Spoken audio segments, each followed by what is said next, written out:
Welcome to Defeat Your Cravings, hosted by Dr. Glenn Livingston, PhD. Glenn has held his doctorate in psychology for more than 30 years and is also a former multi-million-dollar consultant to the big food industry and uses his experience to help you defeat your cravings. This show will help you to focus on dramatically reducing cravings and leave the diet mentality behind, so you can more easily and effortlessly achieve your health, fitness, and body composition goals. Please remember, no doctor-patient relationship is created via this show, and you are responsible for confirming any changes to your diet, health, or psychological routines with an appropriately licensed professional before implementing them.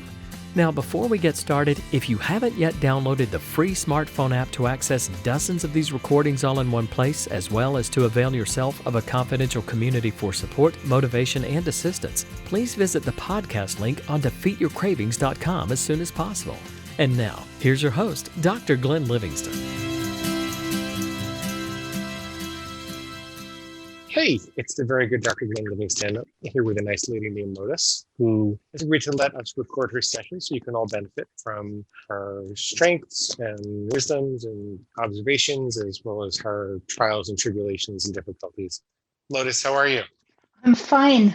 Hi, Glenn. I'm glad to be here. You're in the Netherlands? No, I'm in France. I'm born in Denmark. I have been in France for 30 years. My husband is French. Okay. And do French men make good husbands? Oh, yeah, they do. Some of them. Mine is okay, you know. Okay. I don't want to change them. Okay, good. Well, why don't you tell us a little bit about your history? Tell us what changed when you found Everbridge again, and then if you'd like me to help you, let me know how. Okay, thank you. I think that food, it's the story of my life. I have always been obsessed by food, also as a child, but I've never been overweight until my late teens.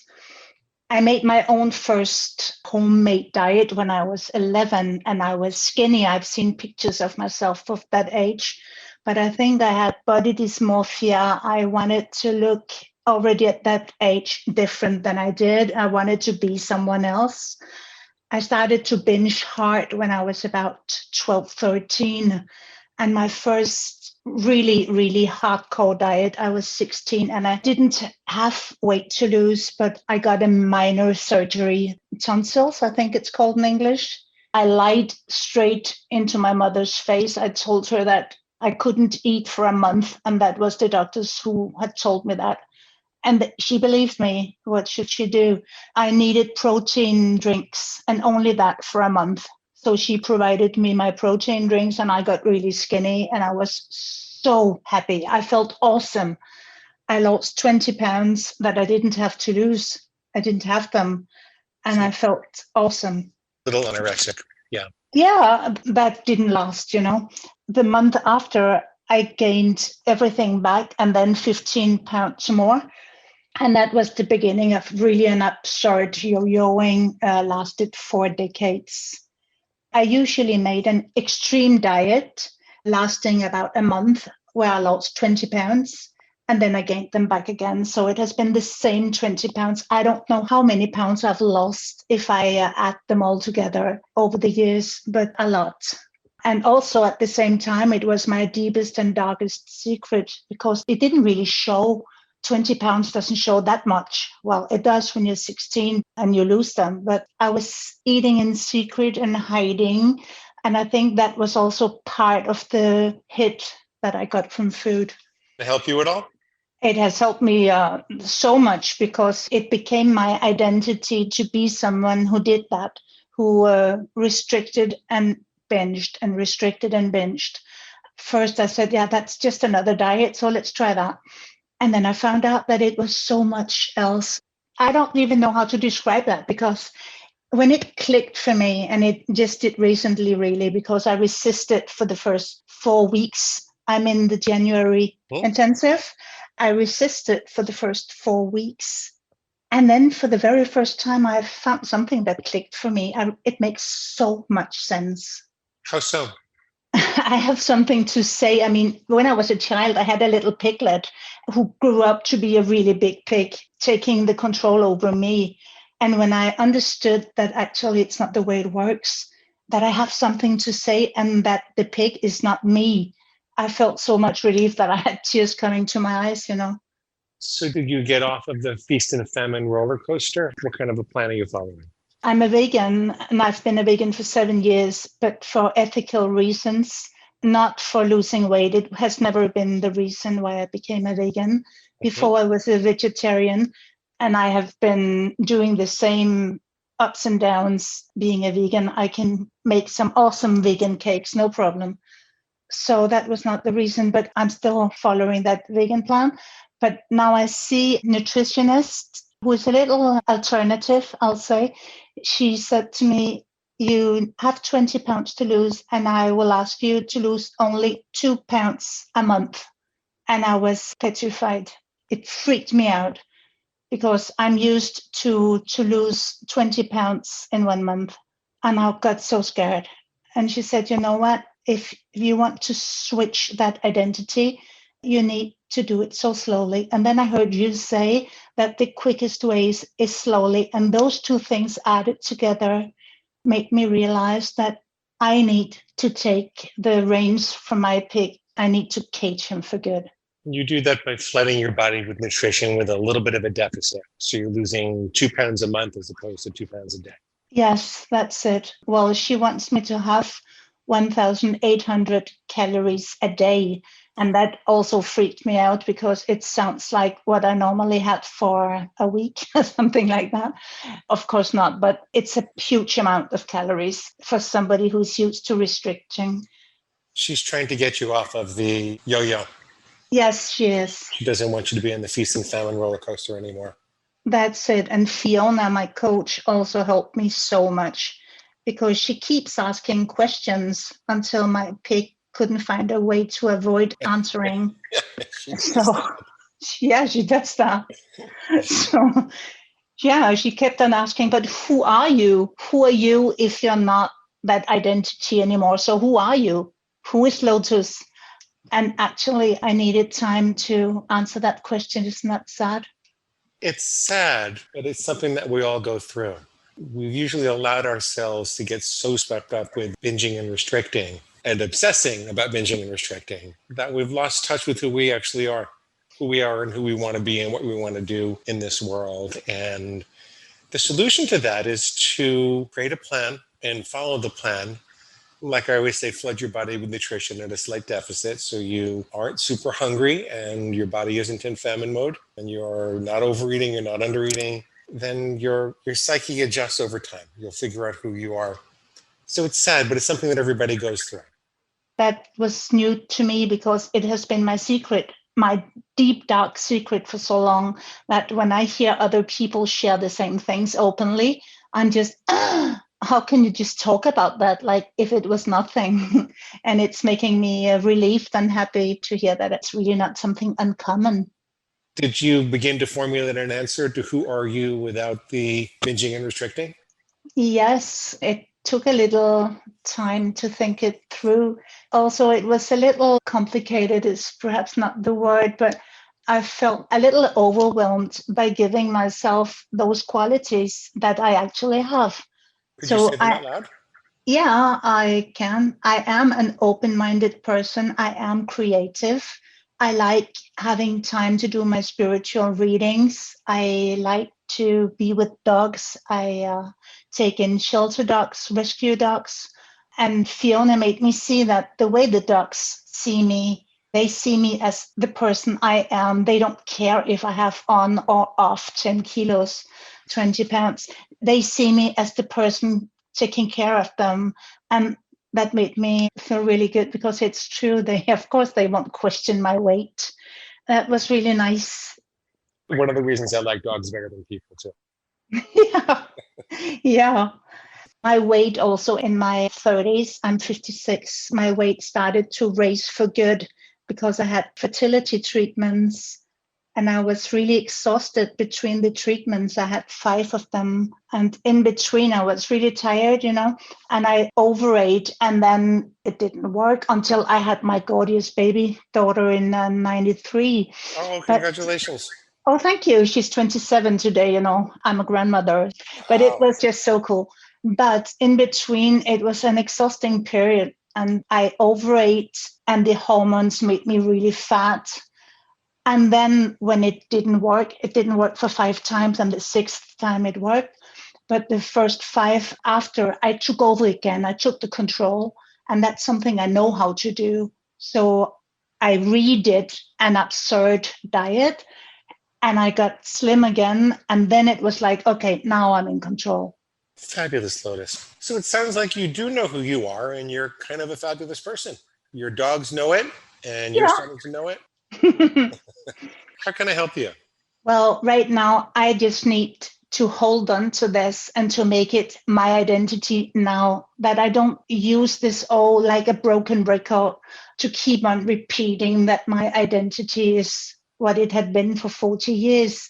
My identity is something else, and that's my future. So I just keep going. I discovered something that's for a lifetime. It's not just a diet lasting 14 days. Tell me about your future. Who knows the future? But what I would like to do, I stopped working recently because I had surgery in my back. I worked with Alzheimer patients as a therapist, and it's quite physical sometimes. So I had to stop that job. I was really sad about it. There is much identity also in your job that's creating also an identity. And I have something with the identity. I don't know what it is. So when I left my job and took my box with me and went home, I felt really sad. Then finally, for the first time in so many years, I have time to do healthy cooking, to do long walks in the French mountains with my dogs. So my future, I think, it's to settle and to do things I appreciate, to be somebody for myself and for the people I care for and the dogs I care for. So healthy cooking and long walks in the mountains with the dogs? Yeah, stuff like that. And what do you like to do for the people that you care for? I keep my granddaughter a lot. What would I like to do for them? Just, be with them. I have some time with them. When my daughter was little, I worked a lot. I don't work now, so I have time for my granddaughter. I think time is something really underestimated. And you can be more present, more fully present, Yes. because you're not obsessing about the food all the time. Yeah, absolutely. And also one thing important, it was that my daughter grew up with an unhealthy eating mother. She got my way of eating. Sometimes the house was full of chocolate, and sometimes we only had red beans, I think having cupboards with healthy stuff, when my granddaughter is here, she's eating good stuff. She's happy, tasting different kinds of foods. I don't eat crazy anymore, and I don't have all these different inputs. My daughter never knew what to rely on. What are we eating here? Are we eating chocolate, or are we eating something else? Lovely. So you can show your granddaughter. Yeah, I can show her another way to do. I can show her how we eat, and a more healthy way of feeling good, just being with us, not for the only reason to be eating.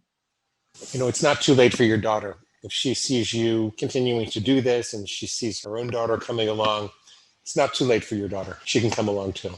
Well, I'm not sure that she's going to listen to this podcast. And if she is, it's not a secret for herself. She has some issues with food, but she avoids eating in periods. When she's not feeling good, she's getting anorectic. And she told me that my crazy eating gave her the answer that food is a very powerful drug. And what does she want you to do about it? Nothing. I have talked a lot with her about it, about my madness. And she just said, I see somebody and you can't do anything. And I know she's right, because there are places we need to go alone. Best you can do is be a shining example. Yeah, I can try. I do my best. Let her work with her doctors and go on her own path. Yeah. Has there been any particular refutations that you did in the program that have been helpful to you? The owner helped you with, or that you need help with? I got help. It was because when I come to a certain point, it's like my pig is telling me, I don't care. And I thought also that it was a kind of unique thing for me. And actually, everyone knows about this. It was new to me too. Everybody else on the call said they go through that too, right? Yeah, it's really funny. What has been the most powerful refutation for me, it has been that I actually do care. I care about my health. I care about how I look. I do care. I really do care. That has been so powerful for me. And then you can say to your pig, I don't care that you don't care, pig, because I care very much. Yeah, yeah. I do speak to my pig. I do the daily refutations, but it's the same one. I haven't been in for long, just 6 weeks, but it's the same ones coming over and over again. And this one, it's the most repetitive. We don't care. We don't care. You separate the moment that you hear that. When you hear in your head, we don't care, you say, wait a minute, that's the pig talking. You don't care, pig. I care very much. Yes, yes. So I start to improve using the tools that I've got and to get the mind that it's not a theory, but it's getting something I do with my core. I know very well. I've read 1,000 books about diets. I don't feel this program as a diet. I feel it really as a lifestyle, as something I'm going to do forever. How do you know?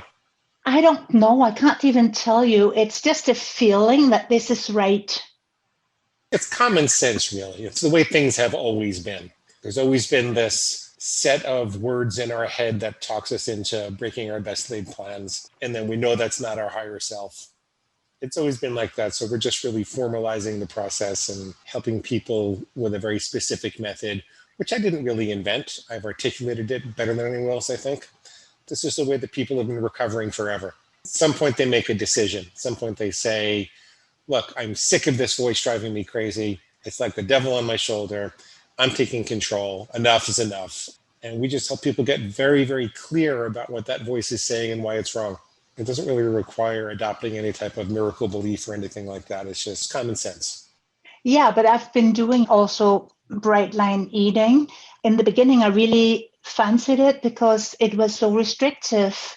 And I lost weight and I gained it back. Then my mind was just empty. I was like, I cannot do this anymore. The fact that I have my food plan with my food, with the stuff I like to eat, and that I can avoid with the food items that I cannot have because I get aggressive and tired and guilty, like sugar. It's so much common sense. It makes me feel really sure that this is it. I know it is. I just know it is. I'll tell you in 1 year that I have lost 2 pounds per month and that I'm where I want to be. That's exactly the way to do it. And then you don't have to yo-yo up and down anymore. I don't want to. I'm done with that. I'm so tired. And it helped me so much to hear you say that the people who stumble the most in the beginning, they get a more sustainable result because they try and then they get up again, then they fall and they get up again, and then they stay up. They've developed a skill of recovery. Every attempt actually makes you stronger. The pig says it makes you weaker because it sees it as another failure. But the truth is it's another try. And every time you try, you learn something. If you have that attitude, fall down 7 times, get up 8. The name of the game is stay in the game until you win the game. Yeah, I'm going to win this game. You're winning already. Yes, I am. And it was also a challenge for me to say yeah to the podcast because I've been in for a short time. When I hear people talking, wow, they have really great stories to tell with lots of weight loss. You and have lots a of great successes. story to tell. This was such a great story. It's my story. What's really, really wonderful for me? It's to discover that it's not too late. It's not identity. How can food be identity of my life? It's a story of my life, but it's not my identity. There you go. I love it. Lotus, we have about 2 minutes. Is there anything else you wanted to be sure to say or ask me or be sure we talked about before we wind down for today? No, I just follow. I listen to everything I can come close to, and I'm just happy with it. I'm thrilled for you. I'm thrilled. Me too. This was a lovely story full of sunshine and roses. I really appreciate it. Me too. Thank you so much, Lotus. Thank you so much, Glenn, for everything. And that brings us to the end of today's broadcast of Defeat Your Cravings, hosted by Dr. Glenn Livingston. Now, if you'd like to find out more about the products and services Dr. Glenn offers to help you dramatically reduce your cravings and stop overeating in 90 days or less, please visit defeatyourcravingscoaching.com.